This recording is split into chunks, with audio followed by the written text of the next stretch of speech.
Today's video is all about musical scales and modes and why those two things are important to composers regardless of musical genre or style. So hopefully you've heard of major and minor scales. Both major and minor scales are composed of the diatonic collection of notes. The easiest way to think of this collection is that if you just play all of the white notes on a piano, you're playing one of the diatonic collections. If you start on the note C and go stepwise up to the next C an octave higher, you've played the C major scale. If you start on the A and do the same thing up to the next A, playing all the white notes, you've played an A natural minor scale. I happen to be using all of the white notes here, and the major and minor scales are C and A respectively. But you can transpose these scales to any key, and the pattern of whole steps and half steps remains the same for major and minor. The major and natural minor scales are two of the 7 church modes. Think of modes as a set of specific scales which happen to be very old.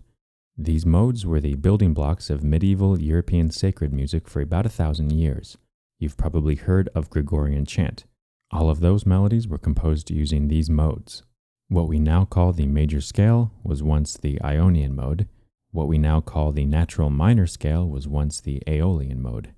Using the same collection of white notes, if we start on any of these notes and then ascend by step up an octave, that's 7 steps up, we are playing one of these modes. And so a composer might choose one of these modes and use the notes of that mode to form the melody. But you might be asking yourself, aren't all of these modes the same collection of pitches, just with a different starting place? Yes, so that starting place is what matters.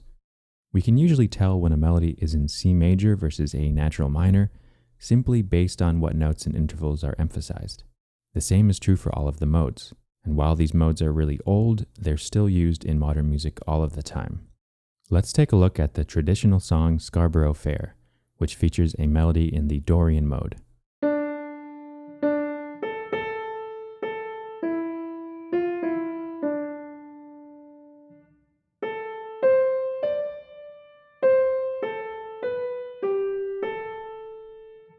How does the composer of this melody make use of the Dorian mode?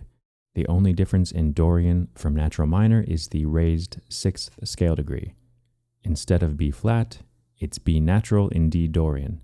On a more subjective emotional level, this raised 6th makes the minor scale sound less dark, almost like the melody briefly becomes major. If I accompany this melody with harmonies constructed only using notes from the Dorian mode, the effect is even more apparent.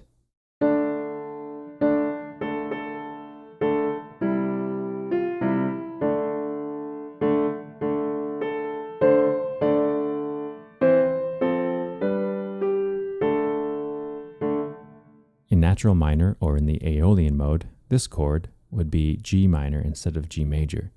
So having the 4th chord in Dorian be a major chord is partly what gives Dorian its characteristic sound.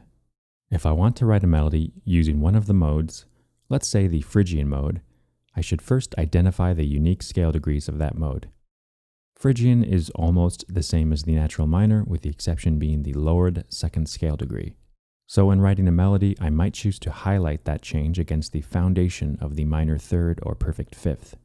I'll choose to use the perfect 5th scale degree to create a sense of stability, and contrast that stability against the minor 2nd interval between scale degrees 1 and 2, as well as the tritone interval between scale degrees 2 and 5.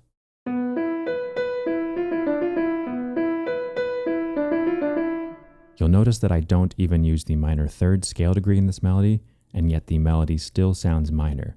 The flattened 2nd scale degree on its own, and also in combination with the 7th scale degree, in this case the D natural, create the sense of a minor sonority even with no harmonic support underneath. When I added harmonies to the Scarborough Fair melody, I simply chose from the available triads formed by stacking a 3rd and a 5th on top of each scale degree from the Dorian mode. For this melody in Phrygian, I can try and do the same thing. I'm only using the notes in the E Phrygian collection to form the harmonies, and notice that in Phrygian, the triad built on the 2nd scale degree, in this case on F, forms a major triad. That, as well as the 7th scale degree minor triad and the 5th scale degree diminished triad, are what distinguish this collection from the natural minor collection. To really accentuate the Phrygian mode, I may want to utilize these chords. Here's a very basic harmonization using the E minor chord, as well as two of these chords that I mentioned, the F major triad and the D minor triad.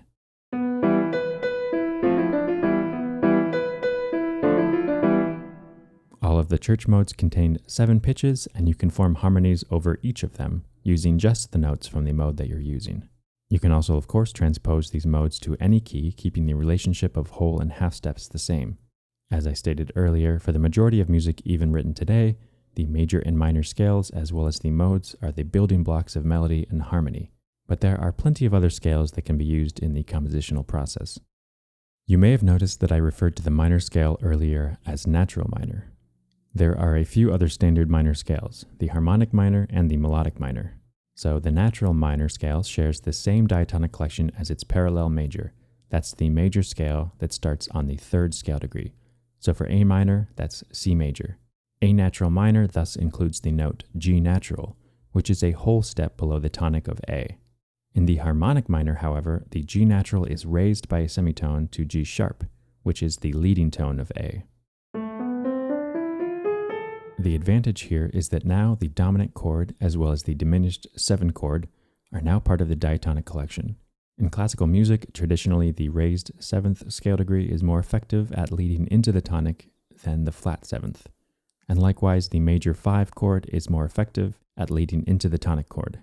But there's one problem with the harmonic minor scale. It's this awkward interval formed here, an augmented second. It can be confusing to read on the page because it looks like a second but sounds like a minor 3rd. One of the solutions to this is by playing the melodic minor scale. It's called melodic minor because it creates a smoother melody line. When ascending up to the tonic, you raise both 6th and 7th scale degrees. The result is a smooth line with no awkward intervals, plus you have the leading tone.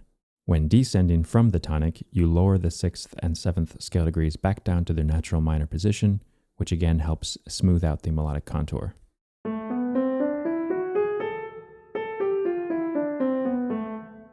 Those are the 3 standard classical minor scales, but they're far from the only minor scales. Another common one is the pentatonic minor. Pentatonic because there are 5 notes. The easiest way to visualize this is just look at the black notes on the piano. If you start on this pitch, E flat, and ascend an octave only using black notes, you've played the minor pentatonic scale. If you instead start on G flat using the same collection of pitches, you get the major pentatonic scale. These pentatonic scales are really just subsets of the major and natural minor scales, but by removing 2 of these scale degrees, we have a slightly different musical quality. So far, all of these scales that I've discussed are essentially diatonic, or subsets of the diatonic collection. There were a few chromatic adjustments, of course, in the various minor scales, but really those adjustments fall underneath the umbrella of diatonicism. There are 2 other scales that are typically discussed alongside the diatonic scales, but are in fact non-diatonic: the chromatic scale and the whole tone scale. The chromatic scale contains all 12 tones of the equal tempered scale, so the interval size between each adjacent scale degree is a semitone. When writing out the notes on staff paper, you'll want to use sharps when ascending and flats when descending. If we have the interval size between adjacent scale degrees be a whole tone, we get the whole tone scale.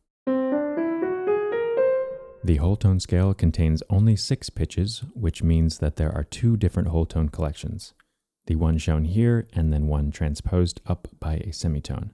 You can see here that the spelling of the accidentals can get tricky, and I often try to avoid using double sharps or double flats, but sometimes they're unavoidable. So how do composers use these scales in their music? Well, the chromatic scale obviously includes all 12 tones of equal temperament, and thus every other scale in any chord is a subset of this scale. It's also, in a way, the basis of 12-tone music, which is a type of atonal music which de-emphasizes the structural significance of any one particular note. Instead of having a hierarchical system in place with a tonic, dominant, subtonic, and so on, where we as listeners feel the tonic to be the home or the base, each of the 12 tones now have equal weight or importance within the music. Composers also use the whole tone scale for both melodic and harmonic content. Like the chromatic scale, however, the whole tone scale is often associated with a specific style of classical music. Composers like Claude Debussy and others, including film composers from the first half of the 20th century, used the scale and collection of whole tone pitches to elicit a sense of mystery or suspense, or to create a dreamlike state. Because there are no perfect fourth or fifth intervals contained in this collection, there's an overall sense of instability. The perfect fifth interval in particular is what creates a foundation for most diatonic chords, and without that interval, we sort of lose our sense of orientation, similar to how the chromatic collection destabilizes a sense of tonic. With the diatonic scales, I demonstrated how to form triads over each scale degree to use as harmonic material in your music. The same process can be applied to the non-diatonic scales, including the whole tone scale. Stacking the third and fifth intervals above each scale degree forms 6 augmented chords. There's no reason we have to limit ourselves to 1, 3, 5 triads, though. You can extract other 3 and 4 note chords from this collection. These are just a few examples of chords built from the first scale degree of this collection.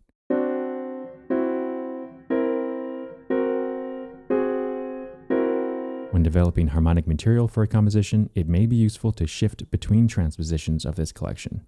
Here's a brief example. All of the notes in the first 6 measures belong to the first transposition of the whole tone collection, the one that starts on the note C.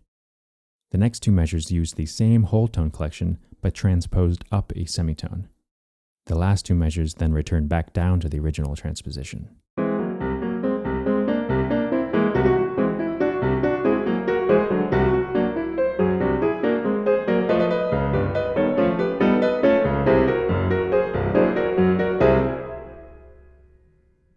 There are many other scales, including the octatonic scale, the half-diminished scale, the augmented scale, the acoustic scale, the blues scale, as well as a bunch of scales from around the world, including those outside of the Western equal-tempered tuning system.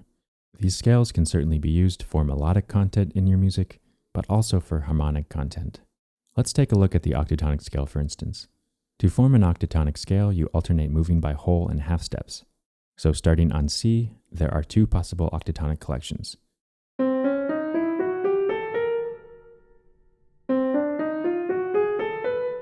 Because there are 8 notes in this collection, there are quite a few possible triads and tetrachords that can be constructed from these pitches alone. From the first collection here, I can extract the following major and minor triads. I could then use these chords to form a cohesive progression in my composition, similar to how I might construct a diatonic progression in major or minor. Here's the beginning of a possible compositional sketch using the octatonic collection. In the bass clef staff, I alternate between a few of these major triads, mostly moving by minor third root motion. And in the treble clef staff, I move around melodically using only the octatonic collection.